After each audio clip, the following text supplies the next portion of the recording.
Yes, thanks, Richard. Welcome to this fantastic stadium ahead of what should be an absolutely superb international game. Portugal against Brazil. The opening ceremony is near its conclusion. Olé. C'est la bonne époque, ça. Sur la publicité, on a Ronaldo Ballon d'Or, Figo Ballon d'Or, Roberto Carlos, meilleur arrière gauche du monde à l'époque. Et la publicité, je l'ai coupée. Derrière, vous avez toute la sélection du Brésil qui, à l'époque, vend du rêve.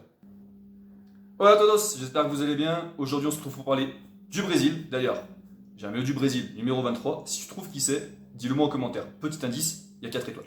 On va se poser une question. Comment on est passé de cette compo, où on a Kaka, Ballon d'Or l'année d'après, Ronaldinho, il vient de gagner la Ligue des Champions, Ronaldo, c'est une légende, Adriano, considéré par Zlatan Ibrahimovic lui-même, plus grand espoir qu'il ait pu voir jouer à l'Inter de Milan alors qu'ils s'entraînaient ensemble, à une équipe comme celle qui vient de se faire éliminer en Copa América cette année, en quart de finale. Et quand tu t'appelles le Brésil, que tu perds en quart de finale, certes, face à l'Uruguay, au penalty, il y a quand même un problème. Ça fait quand même plus de 20 ans que l'équipe du Brésil, elle n'a pas passé le stade des demi-finales. Ils sont toujours fait éliminer en quart. Ils perdent en demi contre l'Allemagne en 2014. Ils se font exploser, tout le monde s'en souvient. Et je ne pense pas que ce soit que générationnel. Et on va voir les raisons pourquoi aujourd'hui. La première raison, elle est sociétale. Ça touche tout le monde. Et on va voir les effets que ça a au Brésil. La seconde, elle est juridique. Un peu plus technique, mais ça va avoir des conséquences sur la sélection et aussi sur la formation brésilienne. Allez, la première raison, elle est sociétale. On va vite le comprendre. Dans les années 2000, qu'est-ce qui arrive? Internet. Qu'est-ce qui arrive juste après? Le téléphone avec Internet sur le téléphone. Donc Ronaldinho, Ronaldo, Kylian Mbappé, quand il dit le foot a changé, c'est très vrai. Pourquoi? Au Brésil, aujourd'hui, il faut savoir qu'on a dû passer une loi pour interdire les téléphones dans les écoles. La seconde chose, c'est que la conséquence de ça, c'est qu'il y a moins de monde sur les terrains de foot. Les fameux terrains dans les favelas que tout le monde imagine, où les enfants, développeurs techniques, tout ça. Je dis pas que ça n'existe plus, mais Ronaldinho, Ronaldo lui-même, d'ailleurs Ronaldo en faisant campagne, ou potentiellement en faisant campagne pour être à la tête de la fédération, le dit lui-même. On voit de moins en moins d'enfants jouer dans les rues du Brésil. Et ça a une explication.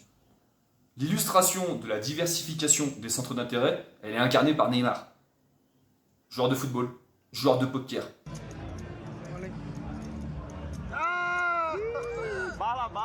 Y claro, Papo es el único que ha conectado y obviamente lo que ha pasado es que Chris Eubank Influenceur, live Twitch sur Call of Duty notamment.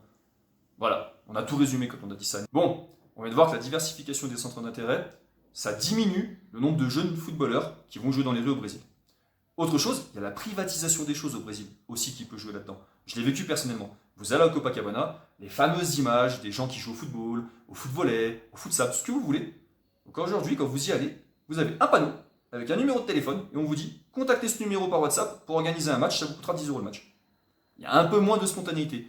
Aujourd'hui, on considère aussi qu'il y a une académie sur 5 au Brésil qui est privée. C'est-à-dire qu'il faut la payer, ça va coûter assez cher, c'est pas le club qui va prendre en formation le développement d'un joueur. Allez, on passe à la deuxième raison. La raison juridique. 1995, arrêt Bosman. L'arrêt Bosman, ça permet aux clubs européens d'engager qui ils veulent sans quota. C'est-à-dire qu'avant l'arrêt Bosman, tu avais le droit qu'à 3 étrangers dans ton équipe. Après l'arrêt Bosman, tu as Manchester City. Il reste quasiment pas d'anglais dans l'équipe. On est d'accord. L'homme qui va faire le plus de mal au Brésil, alors que c'est celui qui a fait le plus de bien au football brésilien en tant que joueur, c'est Pelé. 1998, Pelé, il est ministre des Sports. Il va passer la loi Pelé, qui à la base devait servir à plus de transparence vis-à-vis des clubs et à donner moins de pouvoir aux clubs. On était en pleine période de corruption, les clubs avaient beaucoup de pouvoir, ils pouvaient refuser, malgré la fin du contrat, le départ d'un joueur, et Pelé veut éviter ça. Donc qu'est-ce qu'il dit? Les clubs ne vont plus avoir le droit à ça, ils vont devoir respecter les contrats. Petit problème, un nouvel acteur va apparaître, les fonds d'investissement. Dit aussi, pour certains, les agents, mais pas en du principe où c'est des fonds d'investissement. À partir de cette loi, qu'est-ce qui va se passer? Les fonds d'investissement vont investir dans des droits commerciaux de joueurs. C'est-à-dire qu'en gros, si je caricature, il y a des fonds qui pouvaient acheter la jambe droite de Neymar et l'autre la jambe gauche. Ils se partageaient Neymar à 50%. Sauf que pour réaliser un transfert, il faut l'accord des deux parties, les deux fonds d'investissement, accessoirement celui du joueur. Donc tout ce qu'avait imaginé Pelé, un petit peu compliqué dans la mise en pratique. On a remplacé le pouvoir des clubs par le pouvoir des fonds d'investissement. Et un exemple super célèbre, 2006, deux jeunes Argentins, très connus du football sud-américain, on les imaginait à Chelsea, Manchester, parce qu'à la base ils étaient en négociation. Et où est-ce qu'ils se retrouvent?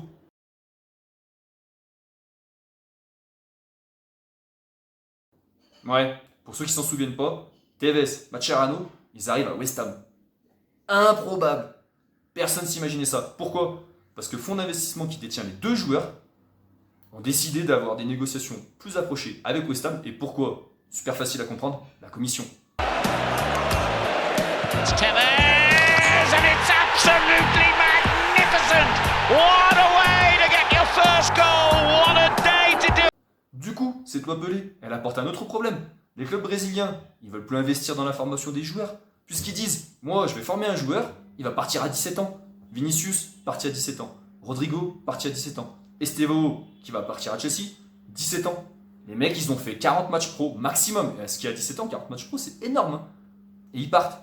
Pour vous donner un ordre d'idée, Neymar, quand il part à Barcelone, il a déjà gagné la Copa Libertadores avec Santos. Il a déjà fait 220 matchs professionnels. Il arrive à 21 ans. Oh, Neymar, même s'il avait échoué à Barcelone, c'est déjà une légende à Santos. Hendrick, qui vient d'arriver à Madrid, il a fait 40 matchs pro. Donc ça, c'est un autre problème. Kaka, quand il arrive à Milan, il a 20 ans. Ronaldinho au PSG, 20 ans. On est juste après la loi Pelé. On n'a pas encore ces effets pervers de « je pars à 17 ans, je suis en pré-contrat à 15 ans, je suis en négociation à 16 ans ».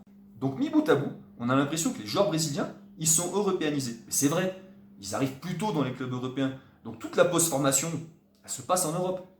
Donc on a perdu un peu cette magie, notamment du dribble, que pouvait ramener le Brésil, toute la touche technique. En sachant que le football mondial a bien baissé au niveau technique. Aujourd'hui, on a beaucoup de joueurs de percussion qui, sur un changement de dribble, sont capables effectivement d'éliminer un adversaire.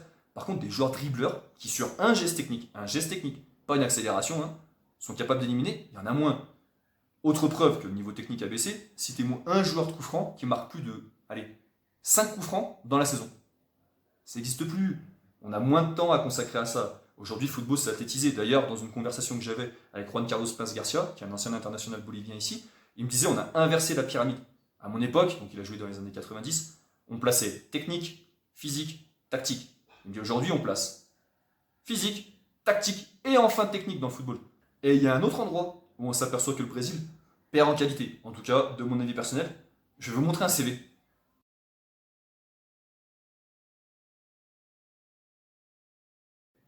Ce CV-là, c'est Dorival Junior, le sélectionneur du Brésil actuel. Il a fait 20 ans de carrière, il a changé de club 23 fois.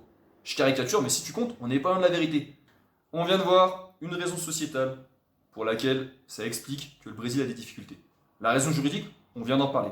La conséquence de cela, avec l'expatriation des joueurs brésiliens, qui est beaucoup plus prématurée qu'auparavant, la dernière raison à ça, et on va voir les effets dans le temps, celle-ci, en 2021, on a ouvert le droit aux capitaux étrangers de détenir des clubs brésiliens. Typiquement, John Textor avec Botafogo. Pour l'instant, il n'y a que 2 investisseurs étrangers qui détiennent des clubs au Brésil. Mais la loi est passée que depuis 3 ans. Donc on va voir les effets de cela. Et dans le même temps qu'on ait autorisé des investisseurs étrangers à venir, dont pour l'instant on ne mesure toujours pas effectivement la conséquence, c'est qu'on a aussi augmenté le nombre d'étrangers possibles sur une feuille de match au Brésil. On est passé de 6 à 9. Donc nouveaux investisseurs, rentabilité rapide souhaitée, on va avoir des transferts comme Memphis Depay à Corinthians, ce qui est exceptionnel pour le football brésilien. Mais du coup, on passe avec cette statistique qui est quand même assez parlante.